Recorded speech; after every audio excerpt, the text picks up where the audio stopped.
मनमाडमध्ये अस्मिता Khelo India महिला weightlifting स्पर्धेचं उद्घाटन झालं। या स्पर्धेमध्ये 50 स्पर्धक महिलांनी सहभाग घेतला। राज्यामध्ये पुणे, कोल्हापूर नंतर नाशिक जिल्ह्यामध्ये प्रथमच या स्पर्धेचं आयोजन करण्यात आलं। 44, 48, 53, 58, 63, 69 आणि 57 आणि 77 किलो वजनी गटांमध्ये ही स्पर्धा पार पडली।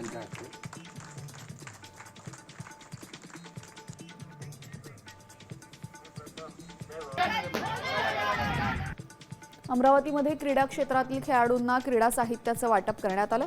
यामध्ये शहरी भागासोबतच ग्रामीण भागातील खेळाडू देखील मॅटवर कबड्डी, कुस्ती खेळले पाहिजे यासाठी साहित्य वितरण केलं। तसेच पालकमंत्र्यांना चांदीची गदा देऊन सत्कार करण्यात आला।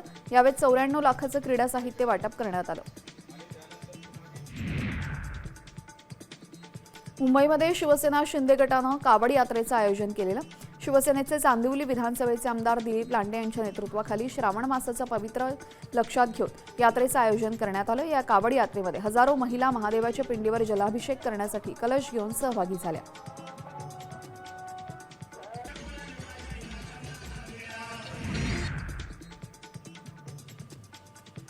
धुळ्यातील निंबूळ ग्रामस्थांनी वृक्षारोपण मोहीम हाती घेतलेली। यावेळेस सर्व ग्रामस्थ एकवटून निसर्गाचा समतोल राखण्याचा प्रयत्न करणार असल्याची शपथ घेतली। गावातील विविध ठिकाणी वृक्षारोपण करून जपणूक करण्याचा संकल्पही केला। नंदुरबारमध्ये महिलांची छेड काढणाऱ्या तरुणाला पोलिसांनी चांगलीच अद्दल घडवलेली आहे। शहादा पोलिसांनी भरगावामधून धिड्ड काढली। यावेळेस भर रस्त्यामध्ये नागरिकांना त्रास देणं, धमकावणं, महिलांशी गैरवर्तन करण्याच्या तक्रारीवरून पोलिसांनी त्या तरुणाला ताब्यात घेतलं होतं।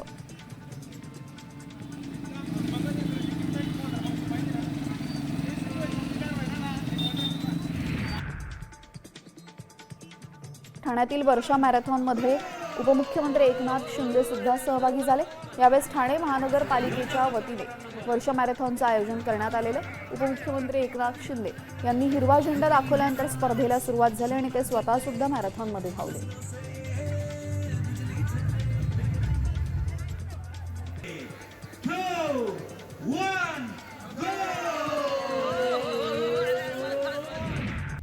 आता isakal.com आहे देशातील नंबर 1 ची मराठी न्यूज वेबसाईट। प्रत्येक अपडेटसाठी isakal.com ला नक्की भेट द्या।